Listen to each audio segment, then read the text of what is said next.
Good evening, ladies and gentlemen. I'm Lieutenant Stephen Rogers here on the East Coast of the United States of America. Welcome you all from around the world who are joining our broadcast. Folks, we got a lot to unpack tonight, so I'm going to get right to it. But before I do, I just want to share with you that this Thursday evening at 7 p.m., we will be airing our special broadcast specifically focused on what's going on in Canada. So I urge you all to tune in. We got quite an education last week from an individual patriot, Canadian patriot, who stood up for his countrymen and suffered some of the consequences of the Trudeau government. But we'll talk about that Thursday night. But we do have problems here in the United States that are growing. I warned for months that Joe Biden was going to drag us into a Vietnam era-like war, and it looks like it is unfolding at this hour. Now, let me share this with many of the people around the world regarding our first president of the United States, George Washington. In his farewell address to Congress and the American people in the 1700s, he specifically warned the United States government not to become involved in foreign interventions with regard to foreign conflicts. He had no problem with getting involved with foreign trade, with economic issues, but when it came to war between foreign countries, he made it very clear that it would not be in the best interest of the United States government to get involved, unless, of course, the national security of the United States was in danger. Well, years ago, back in the 1960s, 50s, 60s, a little bit of the 70s, politicians elected to office in America did not heed the warning of the first president. They got us involved in a war called Vietnam. And Vietnam was supposed to be a very short intervention, if you will, quote unquote, by the United States government. It ended up being a very long war. It cost 50,000 American servicemen killed in action, hundreds of thousands wounded, and needless to say, hundreds of thousands of civilians killed as a result of a war that should have never taken place, a war we should have never become involved with. Well, here we are in the 21st century. The question that I've been asked over and over again is how on earth did we in America get to a point in time in this century, in our lifetime, where we are now close to becoming engaged in another Vietnam? And the answer to me is clear. I've said this all along from day one. And if you don't share what I believe in, why I believe what I believe in, that's fine. I respect everyone's opinion. But I think at times you got to come out and tell it like it is. You got to share your views. Keep it open for public debate, for goodness sakes. But at the same time, look at reality. And here's my assessment as to why we are here. Here's my answer to the question being asked, how did America get here? First of all, going back during the Obama-Biden administration, and maybe even before that, but I know during the Obama-Biden administration, they promised Ukraine that they would become part of NATO. That was a promise made to Ukraine. Now, I'm not saying that anything like this occurred before 2014. Of course, it couldn't. But there was a promise that they would become part of Ukraine. And as a result, Ukraine decided, well, they were going to really make a strong stand with regard to their position in Russia. And of course, the fireworks went back and forth. Only for a while. Of course, the Russians invaded Crimea, on and on and on. The United States did nothing. Nobody did anything. And there it was. Over and done with, right, folks? Putin went into Crimea. Russians went in, took it, and that was the end of it. That was the end of it. And Putin knew that had he overstepped his boundaries beyond Crimea, it could have resulted in a major conflict with the United States and with NATO. Why didn't Putin do that, folks? Why didn't he cross the line? He didn't cross the line. In fact, I understand that Russian military personnel and others thought he waited too long. He always wanted to go forward and take the entire country of Ukraine, and perhaps the reason. But he had a problem. He had a problem with a guy named Donald Trump. He had a problem with the Reagan doctrine that was utilized by President Donald Trump, which was peace through strength. Not only was it Putin, it was Communist China, it was Iran, it was Iraq, it was all these countries that hate America, They knew that they could push Trump, the United States government, the United States military only so far, and then they would be met with the fearsome, awesome power of the United States military. So what happened? Everything went silent with regard to Ukraine becoming a member of NATO. Now, I can tell you this, folks, behind the scenes, from what I understand, NATO leaders never wanted Ukraine part of their membership. Never wanted them. Why? Because the country at the time probably is today. I don't know. But the fact of the matter is they didn't want them because of corruption and other geopolitical issues regarding the country of Ukraine. So then why did this surface all of a sudden? Biden knew that Ukraine would not become part of NATO. The NATO members openly say now, folks, that Ukraine is not going to become part of NATO. So why on earth did this issue all of a sudden surface? It surfaced because Joe Biden, after he got elected, decided that he would make an issue of this again, that maybe Ukraine should become part of NATO. I understand, through at least some of my research and the research others did for me, that the leadership of the European Union, that the leadership of NATO, they weren't interested in Ukraine becoming part of NATO. They just didn't want to get involved in a conflict with Russia because they knew what was coming. But Biden, as I said all along, now listen to this, folks, all along, poking his finger in the face of the bear is not in the best interest of Ukraine or the United States government. Nobody's best interest. Leave it alone. So Biden continues on and on and on. Folks, we know that he did this because it's all documented. It's all there. Every day there was a press conference. Every day there was some sort of mouthings, if you will, coming out of Joe Biden and his Democrat supporters that Russia has no business putting their troops in their territory on the Ukrainian border. Russia has no business getting involved with Ukraine. So my question is this, folks. If Russia has no business in getting involved in Ukraine, then what is our business in getting involved with Ukraine? Now, look, I'm going to be very, very blunt and clear. What's going on in Ukraine is a tragedy. Civilians are being killed, and we'll get to that point in a minute. But I just wanted to give you a little flavor on how many people feel about this in the United States. Many people who've been in touch with me, who I've spoken with, and who want a little bit of a clear pathway onto how we got here. So now you've got Joe Biden poking the bear, pretty much threatening Putin and Russia that, well, we're going to do everything we could to make Ukraine part of NATO. And as all this is going on, again, look it up yourself. Was anybody in the European Union or any leader of NATO saying anything, holding press conferences, holding meetings, anything? Have they said anything about Ukraine? I can't recall one person other than Joe Biden holding press conferences condemning Russia and just carrying on about not Ukraine becoming a member of NATO. In fact, even the Ukrainian president and some members of the parliament, when they saw this thing begin to escalate, they said, hey, Joe, calm down a bit. Calm down. We'll deal with Russia. Just calm down. Now, folks, here's what bothers me about this whole thing. Look, Biden continued to raise this issue over and over and over again. Now, look at the time period. We remember going way back when Biden was poking the bear, but we also remember what the bear, Putin and Russia, was saying, what their response was, saying, hey, Joe, do you hear me? Remember those words? Joe, do you hear me, says Putin? You're not going to get involved in the internal affairs of Russia with regard to Ukraine, because if you do, the consequences are going to be severe. So Biden doesn't say much other than continues to poke his finger in the face of the bear. So again, Putin comes out and says, do you hear me, Joe? This is a few months after his first warning. And Biden, well, apparently he didn't hear what Putin said. So Putin had to demonstrate to him that he meant business. He sent 10,000 troops to the Ukrainian border. And again, Biden disregarded it. And so those 10,000 troops became 20,000, then 50,000, then 100,000 troops. And now we have a full military invasion of Ukraine. And all that time, folks, Biden was poking the bear, promising Ukraine, don't worry about it, we got your back. That is what he did, folks. That is what President Joe Biden did.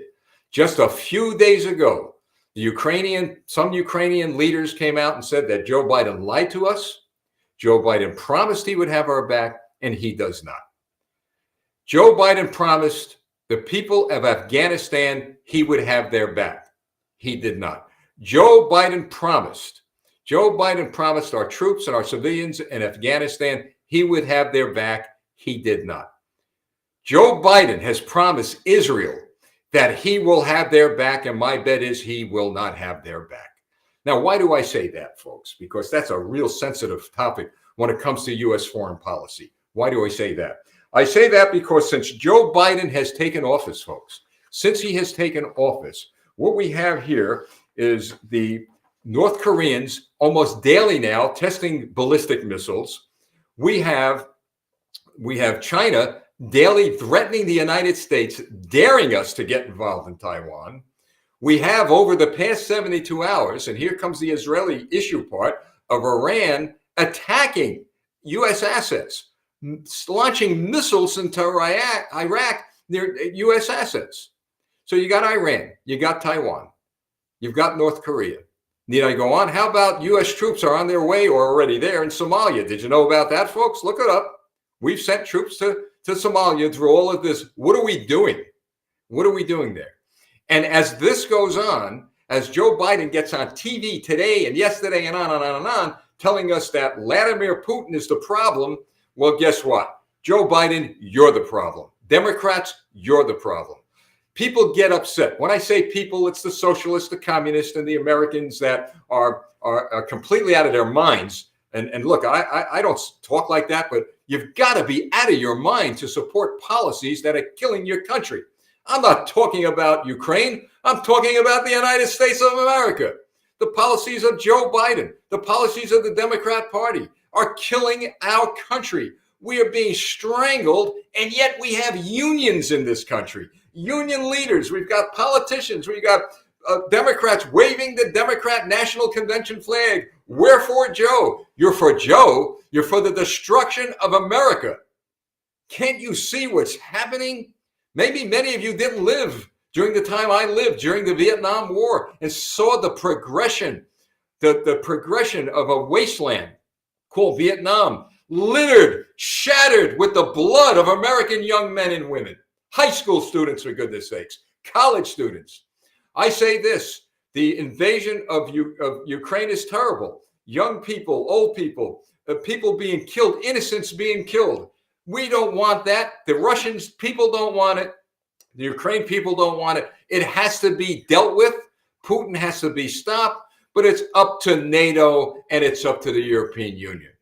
Why aren't they acting, folks? How about that question? Why is NATO and the European Union so slow to react? I'll tell you why, at least in my view, is because every single time there was a war that involved Europe or involved a nation as part of NATO or the European Union, they waited for the first shot to be fired, not at their people, not at their troops, the first shot to be fired at an American soldier, sailor, or airman. They're waiting for American blood to be shed on their soil. And I am simply tired of reading about this, hearing about it. And folks, I've said over and over again, and I just sent something out just yesterday, this morning, late last night, who knows, that in our time, in our lifetime, it is up to us. We are our children's and grandchildren's last best hope to keep freedom and liberty afloat, because it is slipping away from us. You notice something? Whether it be Zelensky, whether it be Putin, whether it be Biden, whether it be Trudeau, any of one of these tyrants, that we have on the face of the earth, you know what, folks? They got the whole world captivated. They got the whole world in the palm of their hand, right? You ever hear the song, They Got the Whole World in Their Hands? They got all of us enslaved to them. They're actually charting out our future and the future of our children and grandchildren. And it is not a good path they're taking us down. So here's what happens, folks. Or here's what I should say, that at least I'm one of many who predicted this might happen. And it happened within the past 48 hours. A Russian missile, hit a target within 12 miles of the Polish border, a NATO country. Think about that. Just think about that for a minute.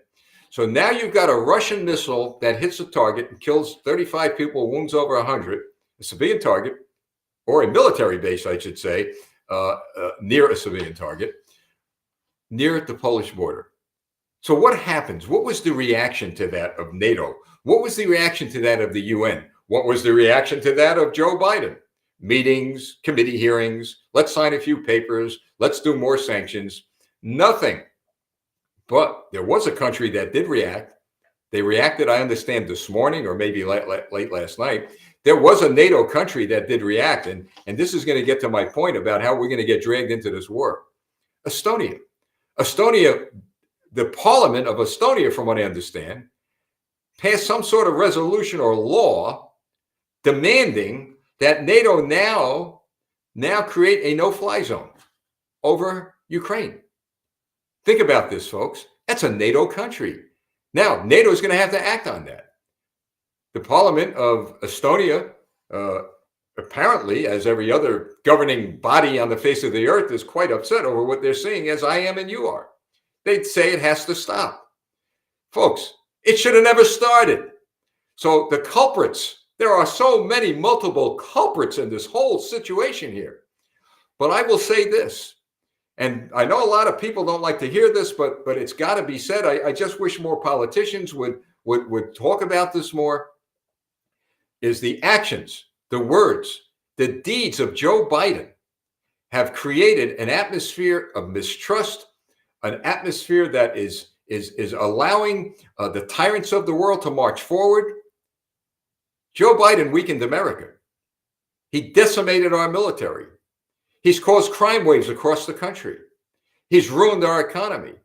Thousands and thousands of people are out of work. Look, this silly dog and pony show that he had the other day. That's what it was, folks. You know what? We talk about propaganda coming out of Russia, propaganda coming out of here and there, propaganda coming out of all the places where our enemies are. Well, you know where the propaganda is coming out? It's coming out of the mouth of a Justin Trudeau in Canada. It's coming out of the mouth of a Joe Biden in America and of a Macron in France, and on and on and on. All of it's propaganda. They're not going to be transparent. They're not going to be truthful because there's something going on in between all of this. I'm not talking about conspiracy theories. I'm talking about ineptness. I'm talking about being, well, I hate to use the word, but I'll say it. As Trump always said, it's not that we're so smart. It's not that the enemy's so smart. It's that we have leaders who are so stupid. And that's a fact, folks. So what does this lead us to? Well, I got to tell you, folks, it's going to be our job, we the people, to straighten this out. And the only way we straighten this out is to get people in this country to wake up and realize that they've got to stop feeding the machine, the political machines, whether you're Democrat or Republican. And in other countries, whatever political parties you have, we got to stop feeding them the power that they're using against who? Against us. If you have a teenager in high school and in college, you need to wake up and get involved. I'm going to teach you a real quick lesson, a real life lesson. I was in high school during the Vietnam War. The draft was on. Folks, I got out of high school. The numbers were picked. I was somewhere within the first 100 people who were ready to get drafted. So I knew it was coming, as were hundreds, perhaps thousands of American kids across this country.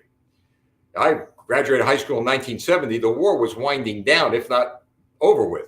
But still, we had troops there. And still, we were ready to fight. I was ready to go, ready to go. In fact, I was so eager to go, I actually went to an Air Force recruit and joined the Air Force, as did many, many of my classmates. I remember 2 or 3 of my classmates went and joined the Army. They became paratroopers. They actually signed up for the Airborne Division. Others joined the Marines. We were knocking the doors down to get involved to defend our country. That is the type of country we were back then. But the fact of the matter is that as time went on, we were told, in fact, I think evidence will bear this out, that the Vietnam War became known as the poor man's war. The poor man's war. Yep. Because a lot of rich and wealthy people, sons and daughters, or sons at that time, did not have to go to Vietnam. There were college deferments. There was this deferment, that deferment. Now, maybe a lot of them were legitimate. That's fine. I'm not going to condemn anybody because I don't know what particular case dictated who would be drafted and who wouldn't. But I know a whole lot of people across this country went to fight for their country. And then you find out years later it was really a political war, but not in vain, because the troops did what they had to do. And we won every battle. You see, that loses the historical context. We won every battle in Vietnam. We didn't lose the war. The politicians surrendered, as they did in Afghanistan, which leads me to now, which leads me to right now. And my point to you who are parents, keep an eye on things. Keep an eye on things. We are getting involved in a situation, or will be dragged in this situation like we did in Vietnam. Had we not got involved in the politics, folks, I'm not talking about the ground war. I'm talking about the politics before the ground war in Vietnam. We would have never been enveloped in that war. Now we got involved in the politics of Ukraine. Should have never happened. And now we find ourselves getting deeper and deeper and deeper. The people of Ukraine, the civilians there, should be protected, but they should be protected by the stakeholders whose national security is in danger. The American national security is not in danger. We got enough air power. We got a strong military, at least what's left of it, that will take on Russia, that will take on China. I have confidence in our military because of the men and women in the military, not because of the leadership. So if this thing goes sideways and we end up in a ground war with Russia or with anybody else on the face of the earth, we need to stand shoulder to shoulder with our young men and women in uniform and let them know we support them. But at the same time, we got to let our leaders know that their days are numbered. We got to get them out of office. We got to clean house at that Joint Chiefs of Staff. We really do, folks. They're dragging us into what I call Vietnam Chapter 2. And those of you from Canada listening, you're part of NATO too. Keep an eye on things. You've got some big problems there with that tyrant named Trudeau, and he'll be dealt with, believe me. Give it time. Have patience. I've said all along, folks, that at the end of the day, and I'm talking about the day of the dark winter brought upon us by the Joe Bidens of the world, by the Vladimir Putins of the world, by the Justin Trudeau's of the world, and on and on and on. They will disappear in history. They will be sent to the ash bin of history. But who still stands? Who still stands? You stand. I stand. Freedom-loving people. People who realize that freedom and liberty is not a privilege from a government leader. It is a gift from God and will always be protected. Always. So we need to do some things. Not only do we need to get involved, we need to put our faith to work. I always say, let us pray.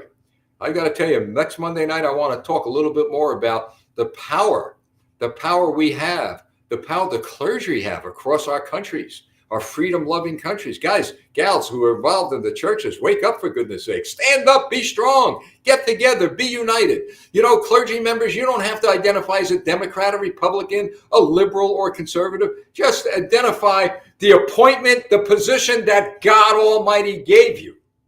For you who wear the collar, if you will, or at least to some degree are trusted by the people who live in your country. To some degree. People don't trust their presidents, their prime ministers, their Congress, their parliaments. They don't trust them anymore. But we need to trust two things, three, if you will. We need to trust God, without a doubt. And I trust God, and I believe freedom-loving people do trust God. Because those who don't love freedom, those who embrace communism, the ideology of Marx, Lenin, and Stalin, those who embrace those ideologies, they don't even believe in God. They have no God. If they did have a God, they would stand up and be standing shoulder to shoulder with us. I'm not talking about atheists. There are good people who are atheists and don't believe in God. That's their business, and they're patriots. I'm talking about people who really believe that Marx, Lenin, and Stalin were good people, who really believe that a Justin Trudeau is a good person, who really believe that a Joe Biden is a good person. They're not good, folks. They're not good for their countries. They're not good for humanity. But saying that, so we need We need to stand up, and the clergy needs to understand that these are the people who I just mentioned, that the masses, who you, by the way, as clergymen and women, probably speak to more so than any of us in politics. They don't trust these people. They trust God.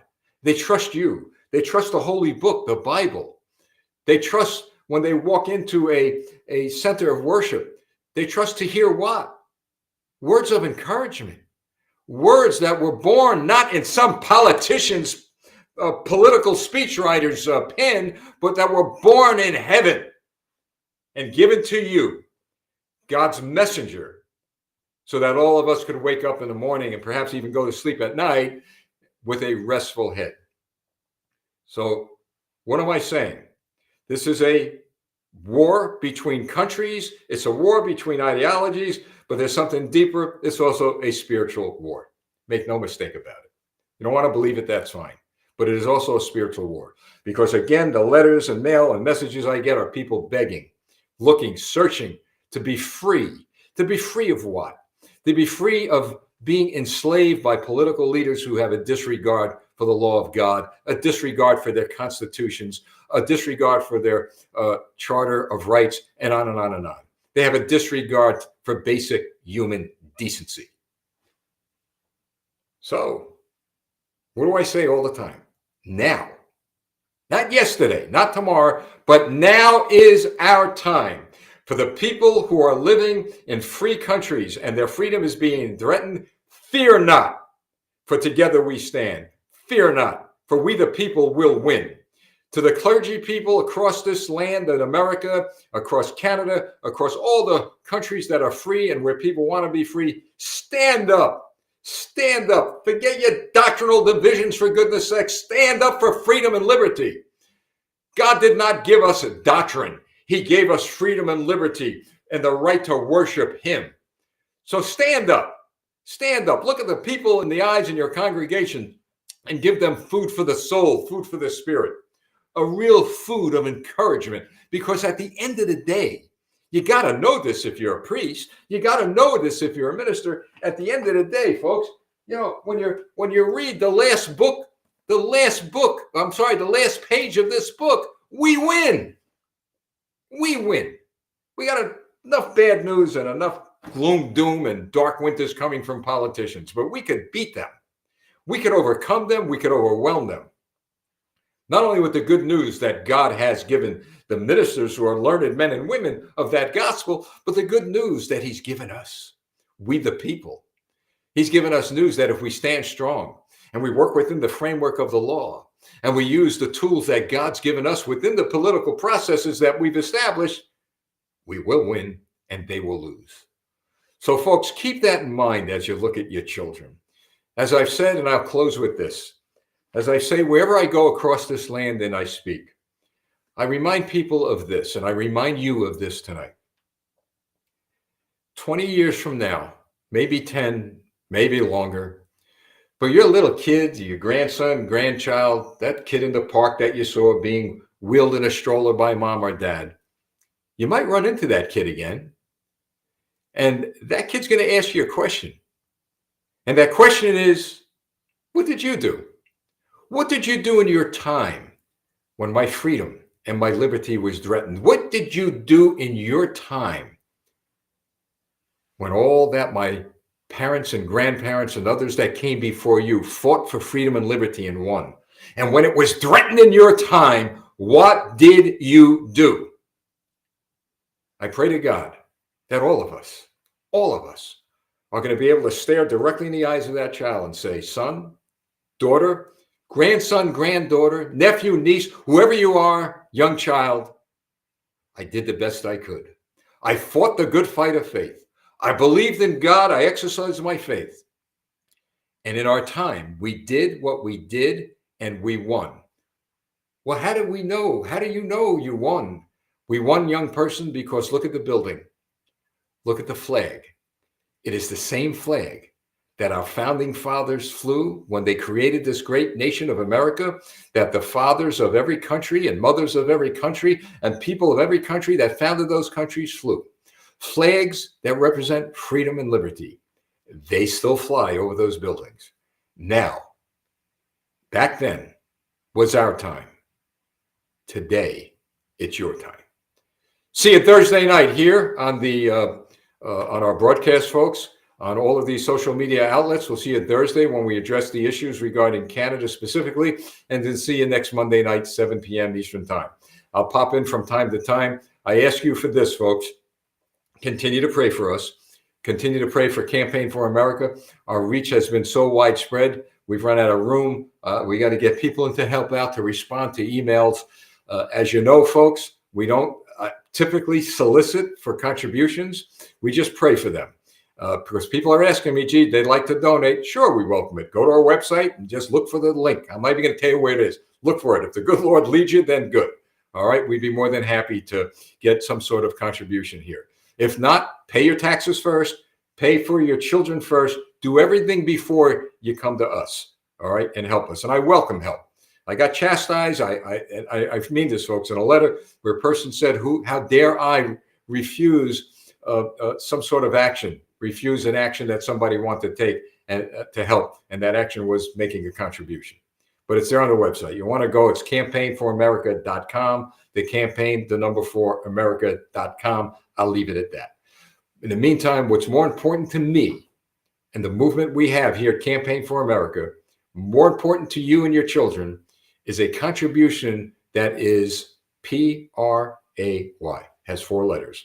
There's your contribution, P-R-A-Y. Just pray. I know there's power in prayer, folks. I know there's an awesome God above who loves all of us, and he wants to protect his freedom and liberty. It's a gift from him to us that no man on earth will ever take away. God bless you all. God bless the United States of America. God bless Canada and all the freedom-loving people around the world. And folks, again, they may have given us a dark winter, but guess what? The sunshine is going to shine so bright very, very soon. Keep the faith. Thank you, and God bless you all. I'm Lieutenant Stephen Rogers.